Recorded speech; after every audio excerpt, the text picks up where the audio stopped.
history of board games can be traced back to the early Bronze Age civilizations of Egypt, Mesopotamia, and the Indus Valley. Workers carved them into the monuments they built, and kings were buried with them as pastimes for the afterlife. Priests turned them into elaborate tools for modeling the cosmos and divining the future. Yet the story of how they originated, how they traveled and transformed, still remains to be told. All we can say for certain is that, once invented, board games spread like wildfire, with little regard for linguistic barriers or cultural borders. This is largely due to the ludic elements, or ludemes, which constitute all traditional board games. Just as phonemes are the building blocks of words, and words are the building blocks of sentences, so ludemes are the building blocks of games. The ERC-funded Digital Ludeme project, which completed just last year, mapped the ludemes of more than 1,000 traditional games and made them available in a single database. My recent article, Discovering Dadu, is the first attempt at using that database to historicize games and trace their development across space and time.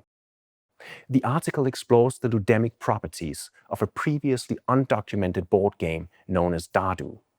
The game is exclusively played within the Muslim Dawoodi Bohra community in Western India. On the surface, it looks like any other traditional Indian game, with a board, dice, and pawns. But by isolating the ludemes and analyzing their occurrence in other games, it becomes clear that Dadu is in fact unique in the history of games. No other traditional game played with dice along a track features a special piece that is distinguished from all the other pieces.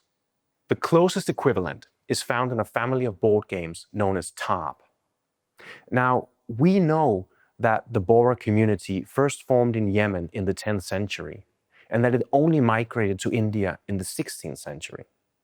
Under fear of persecution, the community adopted local customs in many aspects of life, from food and dress to language and ceremony. Is this also what happened to Dadu, one might ask? Did it originate as a Tarp game in Yemen, only to take on the outer trappings of an Indian game when the communities settled across the ocean?